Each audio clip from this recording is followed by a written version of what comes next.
All right, away we go on this Tuesday program. Let's see what's going on here. Greg in Long Island. What's up, Greg?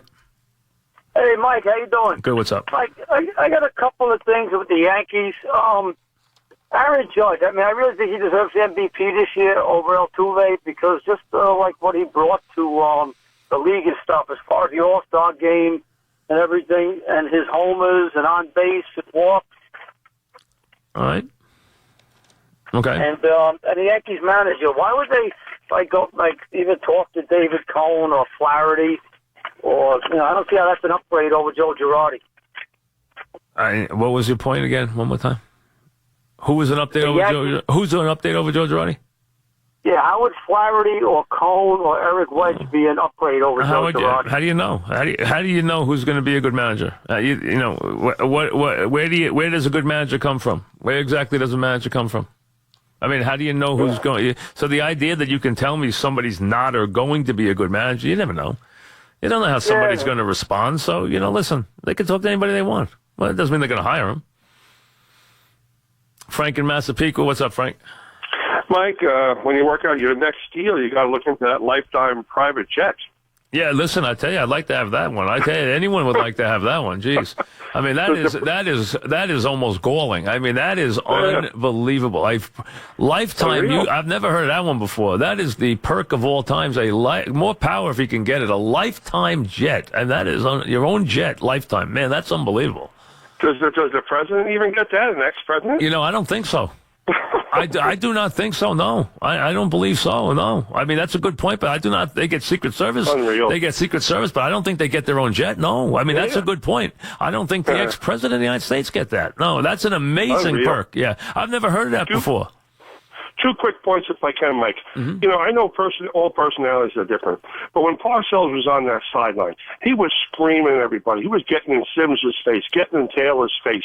I remember Sean Landeta shanked a punt in a big game. Parcells would walk 30 yards down the sideline just to blast him in his ear. You watch the Pat Riley haircut guy over there. You don't know if we're up by 30 or if we're down by 30. I just don't like it. Coughlin used to run on the field with the clipboard. Listen, everybody.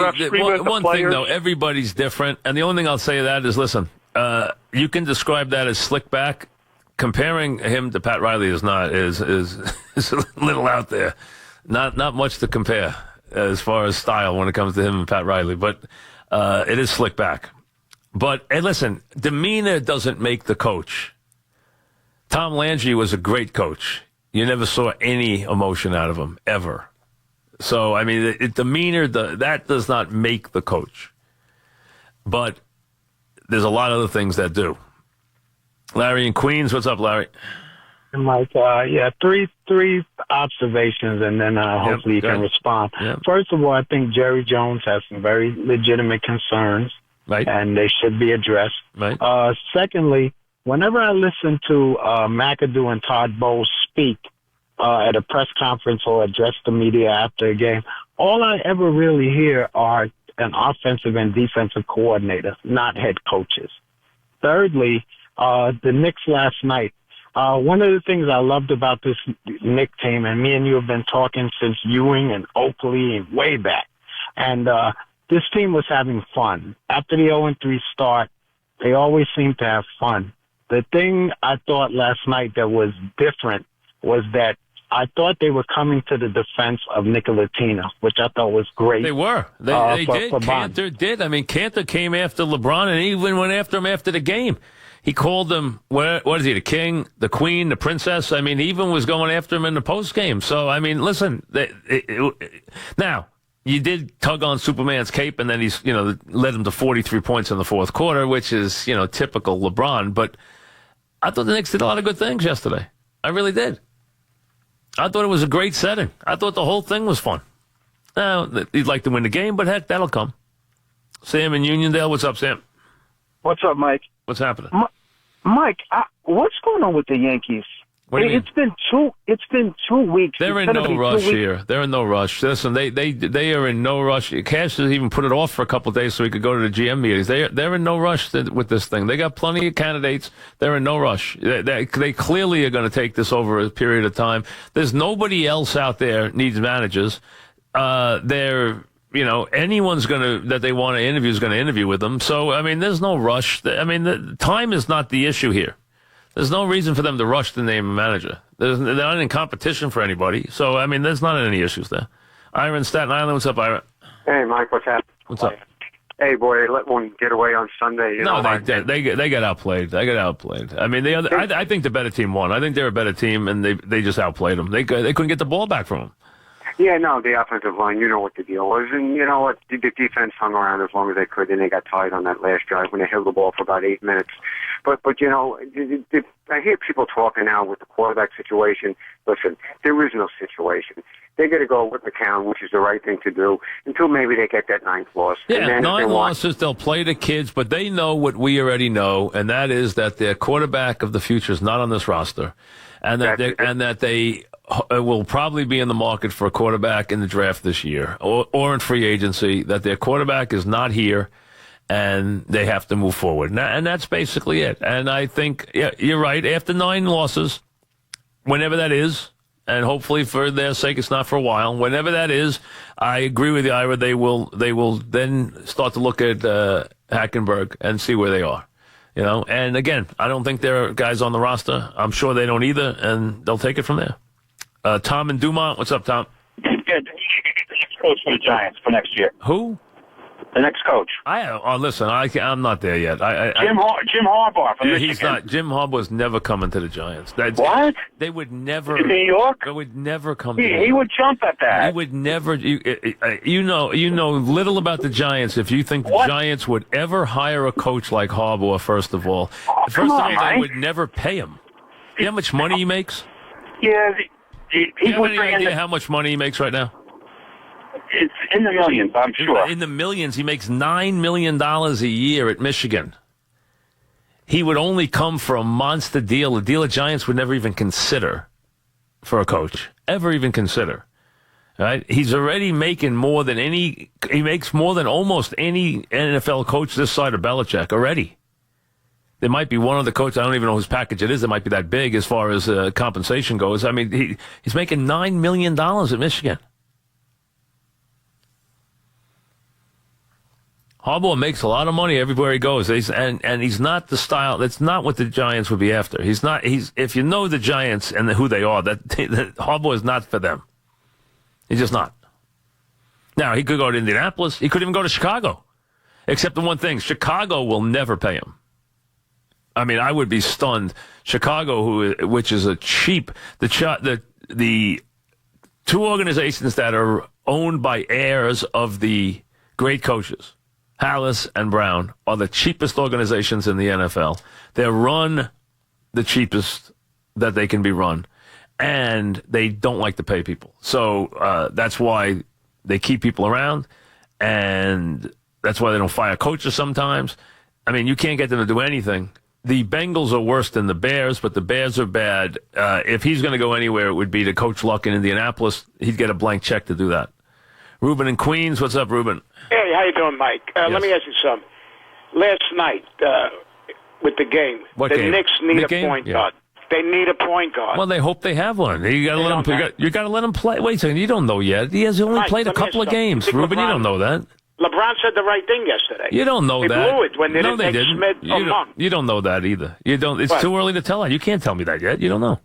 No, but right now, would you take Smith and Monk over this kid? Wait a second. He never mentioned Monk. He only mentioned Smith, and Smith's got a bad leg. And Smith has got a bad leg. So, listen, I love Monk, and Monk is not a pure point guard, first of all. He's much more of a shooting guard than he is a point guard.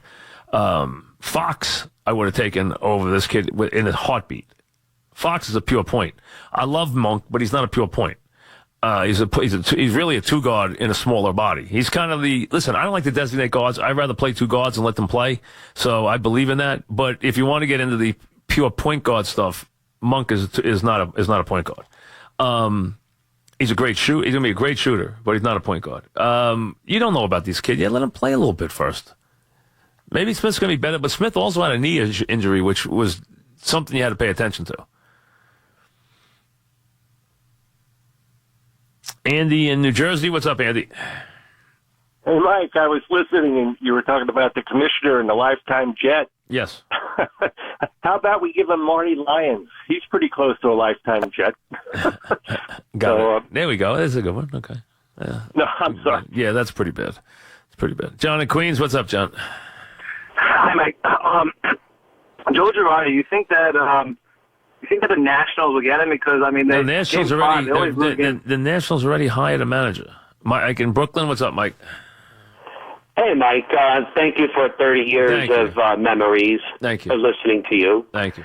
You mentioned to me, I heard you mention about the NFC playoff picture, that it may take 10 wins. I might differ with you that 10 does not guarantee a wild card. In the NFC? I said you're going to have to win 10. If you consider tiebreakers. No, what I'm saying is that Mike, I'm sorry. My point is, what I'm saying is, when I say 10, you need 10 to get in, meaning that 9 will not get you in. It will take at least 10 to get in. That's what I'm saying. Still, again, 10 doesn't guarantee you if letting Carolina finish. You will not get all of them 11. If you're saying that you're gonna need 11 to win a wild card, I don't believe that. I don't think you'll have 2 11s. Is that what you're saying? I'm just saying, for example. Wait a second. Are you saying there's going to be 2 11s and you need 11 wins to get in the wild card? I don't believe that. No. I'm saying that 11 guarantees you. No. 10 will guarantee. 10 you will get in. I mean, 10 you will guarantee get in with 10 wins. This year you will get in with 10. You will not need 11 to get in. Not for a wild card. Not the way these records shake out. It's not going to happen. There's too many games with teams playing each other.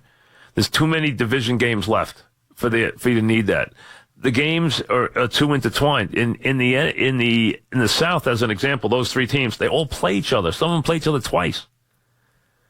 Those are guaranteed losses. A lot of splits. You're gonna have the losses. 10 will get you in. I don't think 9 will get you in, but I think 10, 11 will absolutely get you in. I mean, without any question.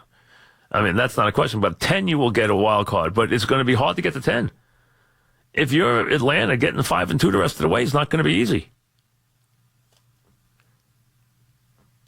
Not going to be easy at all. I mean, the very tough schedule.